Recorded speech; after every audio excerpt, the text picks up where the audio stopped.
اس پر رونے کے افروز علماء کرام اور میرے بزرگان دین اور پردہ نشین میرے مائیں بہنیں، السلام علیکم ورحمۃ اللہ وبرکاتہ۔ نحمد و نصلی علی رسول الکریم، اما بعد فاعوذ باللہ من الشیطان الرجیم، بسم اللہ الرحمن الرحیم۔ ہن لباس لکم وانتم لباس لہن، صدق اللہ العظیم وبلغنا رسولہ النبی الامین المتین الکریم، ونحن علی ذلک لمن الشاہدین والشاکرین والحمد للہ رب العالمین۔ ہزارہ حمد اس ذات کے لیے جس نے لفظ کن سے کائنات کو وجود بخشا، اور درود محمد مصطفیٰ صلی اللہ علیہ وسلم پر کہ جنہیں عصمت و رفعت کا تاج عطا ہوا، اور ان کی آل و اصحاب پر کہ جن کی اقتداء سے ہمیں ہدایت ملتی ہے۔ حضرات محترم، حمد باری تعالیٰ کے بعد ہم اور آپ مل کر سب سے پہلے آقا نامدار، مدینے کے تاجدار، دونوں عالم کے مالک و مختار کی بارگاہ بے کس پناہ میں اپنی غلامی کا ثبوت پیش کرتے ہوئے درود پاک کا نذرانہ پیش کرے۔ بڑی بآواز بلند اللہم صلی علی سیدنا و مولانا محمد وآلہ وسلم، صلو علیہ الصلاۃ والسلام علیہ یا رسول اللہ صلی اللہ تعالی علیہ وسلم۔ حضرات محترم، جو میں نے آیت کریمہ تلاوت کی ہے، اللہ تبارک و تعالیٰ قرآن مقدس کے اندر ارشاد فرماتا ہے، ہن لباس لکم وانتم لباس لہن، وہ تمہارے لیے لباس ہے اور تم ان کے لباس ہو۔ اللہ تبارک و تعالیٰ نے قرآن مقدس کے اندر بہت سی آیات کریمہ ارشاد فرمائی ہے، لیکن جو میں نے تلاوت کی ہے، اللہ تبارک و تعالیٰ یہ فرماتا ہے کہ بندو، جو عورتیں ہیں تم ان کا لباس ہو اور وہ تمہارا لباس ہے۔ حضرات محترم، انسان کی زندگی میں بہت سی تقریبات آتی ہیں، کبھی خوشی کی، کبھی غمی کی، لیکن انسان غمی کے موقع پر اللہ تبارک و تعالیٰ اور اس کے رسول کو بہت یاد کرتا ہے۔ اللہ اور اس کے رسول کی بارگاہ میں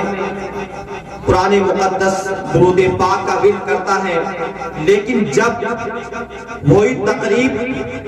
خوشی کے موقع پہ آتی ہے تو بندہ اللہ تبارک و تعالیٰ اور اس کے رسول کو بھول جاتا ہے، اور وہ صرف اور صرف خوشی کے موقع پر خوشی منانے میں مگن ہو جاتا ہے، اور اسے اللہ اور اس کے رسول کا، اس کے احکامات کا، اس کے بتائے ہوئے افعال کا کچھ خیال نہیں رہتا۔ تو حضرات محترم، یہ ایک شادی کا پروگرام ہے، اس میں جلسے کا انعقاد کیا گیا ہے، تو اس کے تعلق سے میں چند باتیں آپ حضراتوں کے حوالے پیش کروں گا۔ اس نے ظن ہے کہ آپ اس پر ضرور عمل کرو گے۔ حضرات محترم، مرد پر جو عورت اور مرد کا جو نکاح کرنے کا جو مقصد ہوتا ہے، وہ عصمت کے جوہر کی حفاظت کرنا ہے، یعنی عورت مرد کا ادب کرے اور مرد عورت کا ادب کرے۔ لیکن آج کل ہم نے شادیوں کو صرف اور صرف ناچ گانوں کے لیے، بینڈ بازوں کے لیے بنایا ہے۔ حضرات محترم، یہ فرمایا گیا ہے، اگر جس گھر پہ بہن بیٹی یا کوئی بھی اگر کسی نے بھی ناچ گانے پہ ڈانس کیا یا کچھ بھی کیا، تو جس کی وہ شادی رکھی گئی ہے، اس کے چاہے وہ حاجی صاحب ہو، چاہے نمازی صاحب ہو، کوئی بھی صاحب ہو، سارا کا سارا گناہ اس کے ذمہ کرم میں ڈال دیا جاتا ہے۔ کل قیامت کے دن اس سے پوچھ تاچھ ہوگی کہ تو نے دنیا میں اتنی عورتوں کو نچایا تھا، اتنے آدمیوں کو غیر محرم کے سامنے نچایا تھا۔ حضرات محترم، اللہ تبارک و تعالیٰ نے عورت کو کہا ہے کہ اپنے مرد کے حقوق نبھائے۔ تو حضرات محترم، آج کل ہمارے ماحول یہ نہیں ہے کہ عورت اپنے مرد کا حقوق نبھائے۔ تو حضرات محترم، اللہ تبارک و تعالیٰ کے رسول نے بہت ہی پیاری حدیث بیان فرمائی ہے کہ اگر عورت اس حدیث کو سمجھ لے، اگر اس حدیث کو پہچان لے تو عورت ضرور اپنے مرد کے حقوق کی ادائیگی کرے گی۔ حضرات محترم، اللہ کے رسول فرماتے ہیں کہ ایک مرتبہ میں بیٹھا ہوا تھا تو میری بارگاہ میں صحابہ کرام آئے اور عرض کرنے لگے، یا رسول اللہ صلی اللہ علیہ وسلم، میرے ماں باپ آپ پر قربان ہو۔ حضرات محترم رسول کریم صلی اللہ علیہ وسلم سے فرمانے لگے، یا رسول اللہ صلی اللہ علیہ وسلم، ایک اعرابی ہے جس کا اونٹ بہت ہی بگڑ گیا ہے، تو اللہ کے رسول صلی اللہ علیہ وسلم نے فرمایا کہ اس اونٹ کے پاس مجھے لے چلو۔ حضرات محترم، آج وہ جگہ مدینہ منورہ میں موجود ہے،